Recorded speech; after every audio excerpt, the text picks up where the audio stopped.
go by the motto that everyone can learn how to sing. And what's interesting is that, of course, there are people that are born with natural timbres that are pleasing to the ear. There are people that grew up in a musical family like myself, where I really just captured everything that was around me, and I learned from my parents, my church, my school choirs. So I was able to develop what I believed was my voice. So when I meet a student, I want to meet them and listen to their story. I want to build confidence.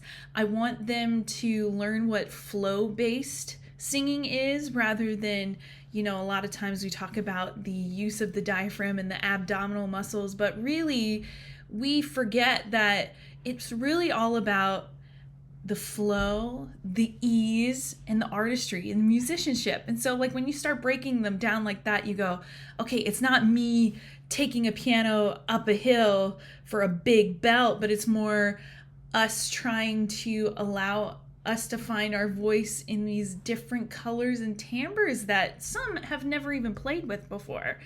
I also love the process base rather than the product base. So, I have professionals that come to me and go, I have this audition, I need to do this thing. And it's like, okay, yes, I have to put in my mind what the industry is looking for, correct? Like, we're here trying to book them this gig, but we're also trying to find their version of the character that they're bringing, or the performer that they're gonna bring to the table. And so what I like to start with is allowing them to first just hear what they bring to a song, and then we start to play with what it means to play with different sounds. I like the physicality of doing tools. So like we pinch our nose, we do weird sounds, we do snores to allow your voice to actually remember how it feels. Sometimes a lot of students, you have to really meet them and how they learn. So you have people who are visual. So like sometimes I move my chair because they need to think the waves of the sea. I have some that think, okay, when they're mixing in their head voice mix, they think a triangle. Some think a circle.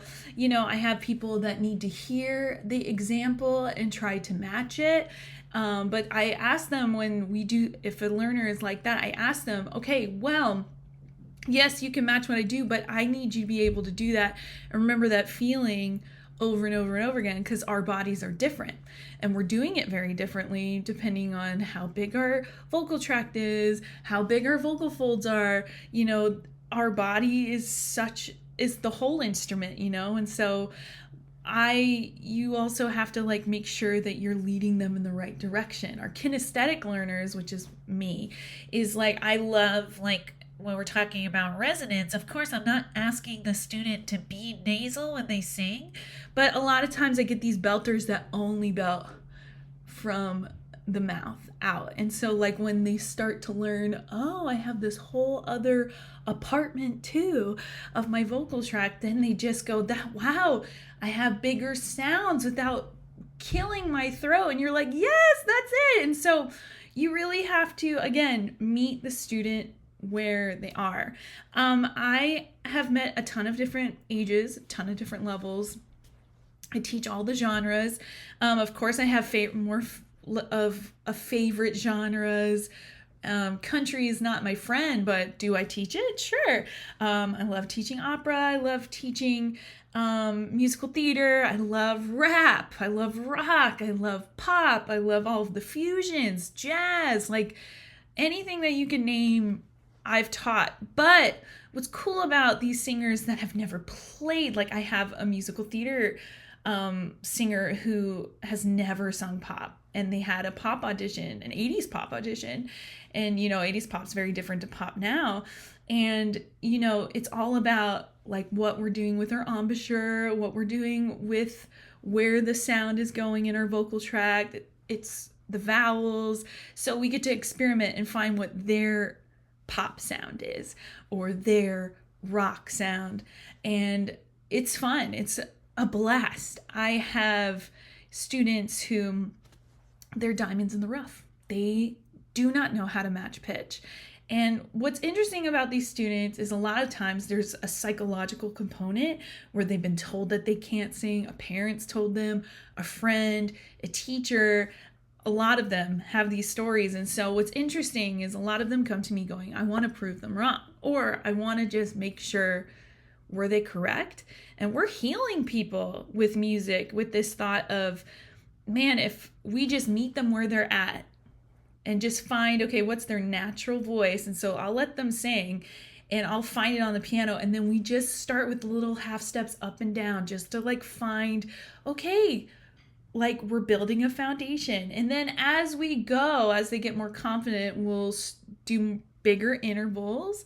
We'll do songs that they love. It might not be the original key. Like, I think it's funny, people go, oh yeah, Adele, she has a low voice, so that means that I can sing Adele. And it's like, well, Adele has a very large range, so even like sopranos might even think that Adele is hard to get that like bigger sound, right? Because I can float through Adele. Me as a soprano, I'll just float right through.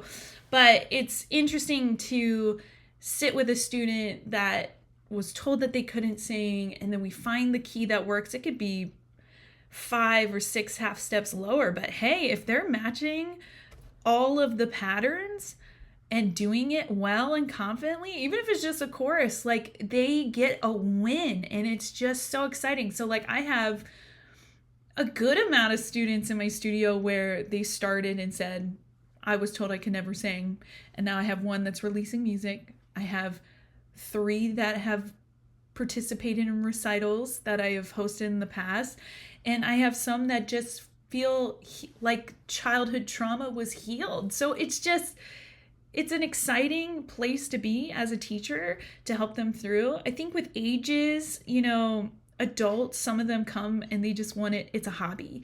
I want it to be fun. Like I have a 65-year-old who, he was one of those diamonds in the rough, and he can get bored of songs quickly, and I allow him to. He is 65. He doesn't want to be drilling the same song over and over again. He just wants to have fun. So I take his attention span. I take what he wants to get done in a song, and we learn something from each song. He may not finish the song depending on how hard it is. Like he wanted to do Nessun Dorma, and I said, sir, you could learn Nessun Dorma, but you also have to be realistic with them. Like even professional opera singers have a hard time singing that song, and you have to bring that to them and be honest. So we just use little parts of it to allow him to feel the brightness of the Italian, allow them to feel what classical technique feels like, because it was freeing for him, especially in these extrinsic musculature. That's such a fun word to say, right? I think when it comes to young kids, it's all about body. It's all about getting the sound out. It's all about the funny things that you say. You want them to be engaged.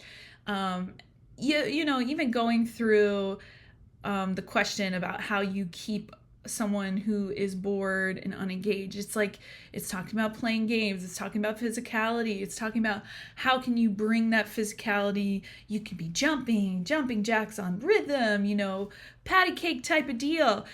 It's about keeping the lesson moving and allowing them to be like, oh, music doesn't have to be me sitting in front of a computer and listening to a lecture or singing the same thing over and over again. With kids, you got to keep it moving. It's always they're energetic. They want to be there, but also they want to be somewhere else, and so it's keeping them focused. Someone who has severe anxiety, it's all about meeting them where they're at. Some students, I am singing with them for the first 3 to 5 lessons because they just need to make sound and they need to feel comfortable in front of me, and they learn, and then as they get comfortable, I allow them to do some things by themselves, and then they start to sing with, let's go back to Adele. They're singing Love in the Dark. I'll let them sing with Adele. I'll even use a program that will pitch it down or pitch it up if they need it. Who's singing Adele up? Probably a soprano who wants to float it.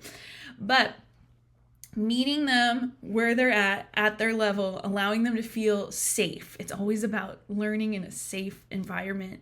And you want them to love it, you know? When it comes to someone who's on the spectrum, especially, you know, it's very different when they're adults compared to when they're a kid, because when they're a kid, a lot of times parents just want their kids to have the synapses being connected. Music really helps the brain make different connections and allows them to feel their emotions in a different way, allows them to feel like they're expressing themselves in a different way. And what's fun about that is they are some of the sweetest people. And what you have to do is, you know, you might be going slower or taking your more time in one concept rather than just moving them through. You want them to feel like they're comprehending it. And if they get frustrated, you pause. They have these tools and they really tell you, especially you're talking with these parents saying, okay, like what really helps them calm down, or do you take breaths, or you switch to a different thing, especially if they feel like they're failing. You're like, hey, it's okay, like I fail too, and you know, we'll move on and then we'll come back. And they go, okay. Like you never want them to leave a lesson disappointed. When it comes to an adult, what happens is a lot of times they talk a lot. They're over here and they're over here, and it's like sometimes you have to allow them to get the phrase out because it's in their head and they have to get it out, but you have to like sometimes connect it back or just let it happen and then move on, you know. But you do have to nicely bring them back. They're paying you money to, you know, bring them an education. And so, you know, sometimes in the nicest way possible, you have to be like, hey, like, it's okay. Thank you for sharing with me. You know, we were talking about this one concept and like you can bring it back in, you know? So it's very much, you have to bring patience to this job. You have to bring open ears. You have to bring empathy and compassion.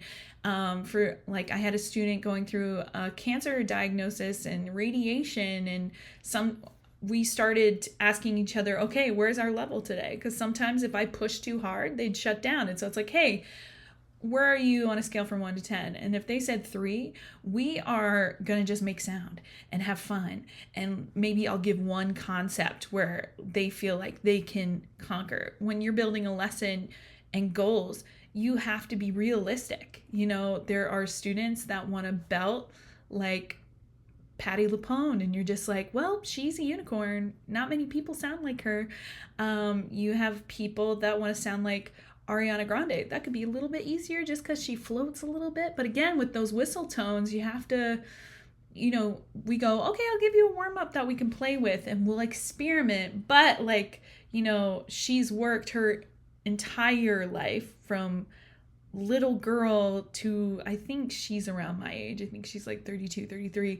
So again, realistic goals allows them to continue to feel like they're growing, allowing them to feel like they're checking off a list of cool goals that they didn't think they could do. And then as they progress, even in a professional level, you start to push them a little bit more. You start to give them more terminology. You start to allow them to even try harder songs, even if you're like, oh, I don't know if they're ready, but they'll learn something from that experience. So that's my teaching philosophy, and I'm so excited to talk to you more. Thank you for your consideration.